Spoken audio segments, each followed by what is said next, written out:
జిల్లా రామచంద్రపురం నియోజకవర్గం కాంగ్రెస్ పార్టీ ఆధ్వర్యంలో స్థానిక రాజగోపాల్ సెంటర్లోని ప్రింట్ అండ్ ఎలక్ట్రానిక్ మీడియా కార్యాలయం నందు ఏర్పాటు చేసిన మీడియా సమావేశంలో ఆ పార్టీ రామచంద్రపురం నియోజకవర్గ కోఆర్డినేటర్ కోట శ్రీనివాసరావు మాట్లాడారు. బీజేపీ అధికారం చేజిక్కించుకునేందుకు ఎన్నికలలో అవకతవకలకు పాల్పడడం అన్యాయమన్నారు. బీజేపీ ప్రభుత్వం ప్రజాస్వామ్య విరుద్ధంగా ప్రవర్తిస్తుందన్నారు. తమ నాయకుడు రాహుల్ గాంధీ పేర్కొన్నట్లు ఎన్నికల సంఘానికి చిత్తశుద్ధి ఉంటే జరిగిన తప్పులను ఆధారాలతో ప్రజల ముందు ఉంచాలని శ్రీనివాసరావు డిమాండ్ చేశారు. అలాగే రాహుల్ గాంధీ బేషరతుగా విడుదల చేయాలని ఆయన డిమాండ్ చేశారు. ఈ కార్యక్రమంలో సీనియర్ కాంగ్రెస్ నేత ఆర్డి ఖాన్, కాంగ్రెస్ పార్టీ జిల్లా జనరల్ సెక్రటరీ సురేష్ తదితరులు పాల్గొన్నారు. అలాగే జిల్లా జనరల్ సెక్రటరీ అయినటువంటి మెహతాబ్ సురేష్ గారు కూడా ఉన్నారు. మరి ఈ దేశంలో జరుగుతున్నటువంటి పరిణామాలు మనందరం చూస్తున్నాం.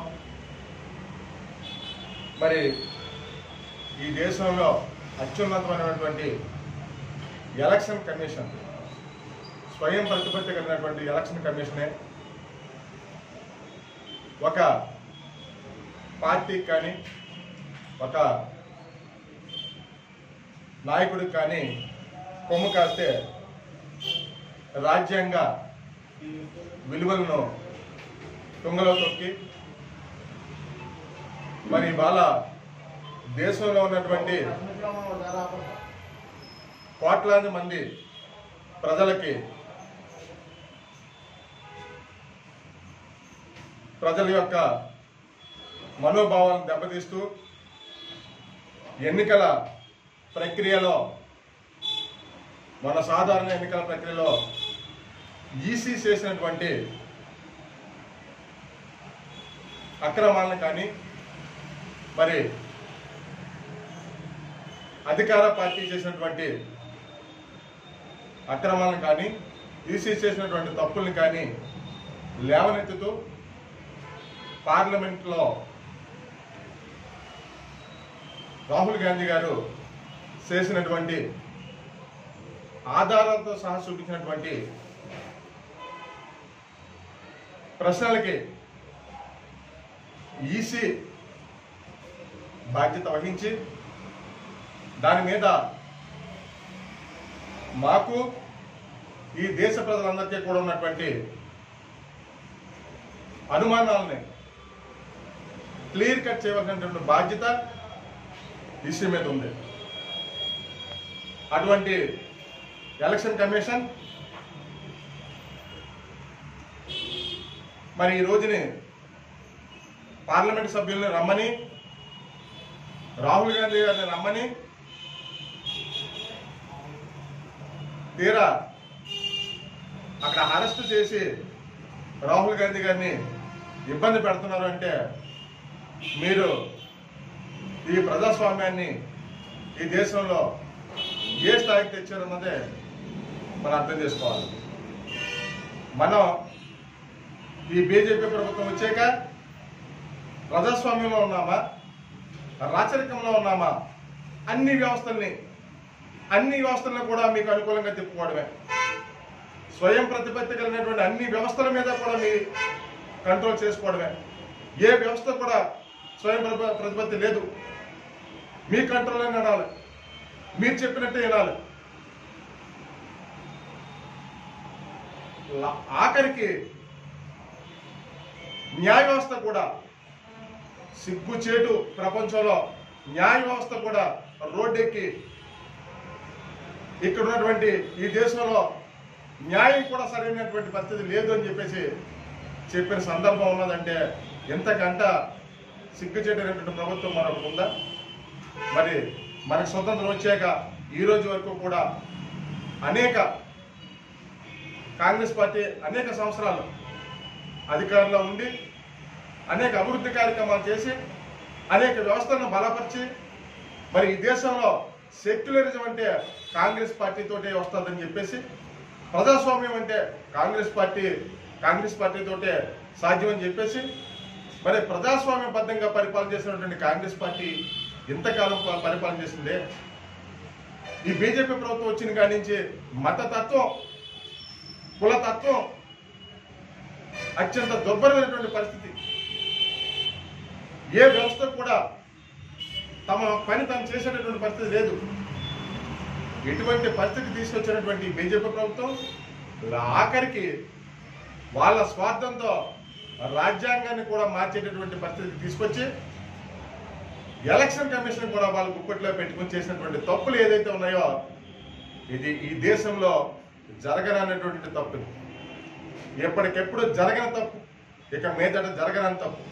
ఇది ఖచ్చితంగా ఈసీ ఎలక్షన్ కమిషన్ నిజ నిజార్థం చేసి దానికి రాహుల్ గాంధీ గారు చూపించినటువంటి ఆధారాలని ఈ ప్రజలకి ఈ కోట్ల మంది ప్రజలకి వీళ్ళ నిజ నిజార్థం చేసి ఇవ్వాల్సిన సందర్భం మరి ఎలక్షన్ కమిషన్ మీద ఉంది. అలాగే బీసీ నాయకులు అని చెప్పుకుంటూ ఈ బీజేపీ మోడీ గారు మరి బీసీల యొక్క గొంతు నొక్కుతూ బీసీలకు రావాల్సినటువంటి రిజర్వేషన్ లేకుండా అణగారిన వర్గాలన్నింటినీ కూడా తుంగలో తొక్కుతూ మరి ఏదైతే జనగణన కులగణన తప్పనిసరిగా ఈ దేశంలో జరగాలి, ఈ దేశంలో కులగణన జరిగినప్పుడే జనగణన జరిగినప్పుడే ఏ కులానికి ఎంత ప్రాధాన్యత ఇవ్వాలన్నది ఈ దేశంలో పర్టికులర్ క్లియర్గా ఈ దేశ ప్రజలకు అర్థమయ్యేలాగా చేయాలని చెప్పేసి రాహుల్ గాంధీ గారు నిరంతర పోరాటం చేస్తున్నారు. అటువంటి రాహుల్ గాంధీ గారు మా కాంగ్రెస్ పార్టీ అధికారంలో ఉన్నటువంటి తెలంగాణలో కానీ కర్ణాటకలో కానీ కులగణన జనగణన విజయవంతంగా పూర్తి చేస్తున్నటువంటి సందర్భం మనం అందరం చూస్తూ ఉన్నాం. మరి భారతదేశంలో బడుగు బలహీన వర్గాలైనటువంటి నిమ్న కులాలైనటువంటి అనేక జాతులు అనేక కులాలు ఇవాటికి కూడా వెనకబడి చాలా దారుణమైనటువంటి పరిస్థితుల్లో ఉన్నాయి. ఆ కులాలన్నీ గుర్తించాలన్నటువంటి ఉద్దేశంతో రాహుల్ గాంధీ గారు నిరంతర పోరాటం చేస్తూ ఉంటే ఈ అధికార ప్రభుత్వానికి ఏమాత్రం కూడా అవగాహన లేకుండా కోట్ల రూపాయలు అదాని అంబానీ లాంటి కోటేశ్వర్లకి దారదత్తం చేస్తూ పేద ప్రజలకి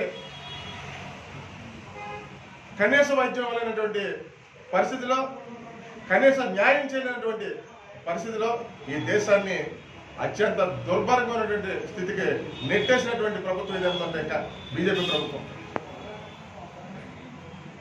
నరేంద్ర మోడీ గారు మరి ఇప్పటికైనా మా రాహుల్ గాంధీ గారు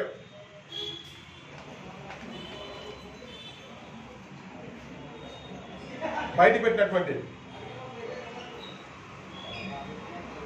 ఏదైతే రాహుల్ గాంధీ గారు బయటపెట్టినటువంటి ఆధారాలు ఉన్నాయో ఆ ఆధారాలకి ఎలక్షన్ కమిషన్ పూర్తిగా ఆ ఆధారాలని మీరు ప్రజల ముందు పెట్టాలి. అలాగే ఎలక్షన్ కమిషన్ యొక్క అత్యంత విలువైనటువంటి పరిస్థితి ఏంటంటే మీరు ఎలక్ట్రానిక్ మీడియాలో సమాచారాన్ని ప్రజలకి అందేటటువంటి పరిస్థితి మీరు ఎందుకు చేయలేకపోతున్నారు? రాహుల్ గాంధీ గారు ఆధారాలు పెట్టిన వెంటనే మీరు ఎందుకు ఆ యొక్క వెబ్సైట్ అన్ని ఆపడం జరిగింది? మీరు చేసిన తప్పు చాలా క్లియర్గా అర్థమవుతుంది ప్రజలకి. మీరు వెంటనే రాహుల్ గాంధీ గారు ఎప్పుడైతే ఈ ఆధారాలు బయట పెట్టారో మీరు వెంటనే మీ వెబ్సైట్ నుంచి ఇవన్నీ కూడా ఆపేసి మీరు చేసినటువంటి తప్పు చాలా కోట్లాది ప్రజలు చూస్తూ ఉన్నారు. మరి ఇప్పటికైనా సరే రాహుల్ గాంధీ గారు చేసినటువంటి ఆరోపణల్ని మీరు ఆధారాలతో సహా ప్రజల ముందు ఉంచాలి. అలాగే రాహుల్ గాంధీ గారిని బేషరతుగా వెంటనే మీరు చేసినటువంటి అరెస్ట్ని మేము ఖండిస్తున్నాం. మరి దీని మీద రాష్ట్ర వ్యాప్తంగా రాష్ట్ర పెద్దలతో, అలాగే మా కాంగ్రెస్ పార్టీ అధ్యక్షులైనటువంటి సరిమలమ్మ గారితో, అలాగే జిల్లా పెద్దలతో కలిసి రాజ్యాంగాన్ని కాపాడుకునేటటువంటి పరిస్థితికి ఈ భారతదేశంలో కాంగ్రెస్ పార్టీ నిరంతరం కృషి చేస్తుంది. దాంట్లో రామచంద్రపురం నియోజకవర్గంలో ఉన్నటువంటి కాంగ్రెస్ పార్టీ పెద్దలందరూ కూడా, కాంగ్రెస్ పార్టీ కేడర్ అంతా కూడా రాజ్యాంగాన్ని పరిరక్షించుకునేటటువంటి భాగంలో గ్రామంలో రాహుల్ గాంధీ గారు చేసినటువంటి ఏదైతే ఈ ఆధారాలు ఉన్నాయో ఆధారాలతో సహా గ్రామాల్లో మేము ఒక కార్యక్రమంగా తీసుకుని ప్రతి గ్రామంలో కూడా ప్రజల ముందు ఉంచేటటువంటి కార్యక్రమాన్ని మేము రేపటి నుంచి మేము ఒక కార్యక్రమాన్ని రూపొందించుకుని వెళ్తున్నామని చెప్పేసి తెలియజేస్తూ, మరి ఆ కార్యక్రమానికి మీడియా మిత్రులందరూ కూడా సహకరించాలని చెప్పేసి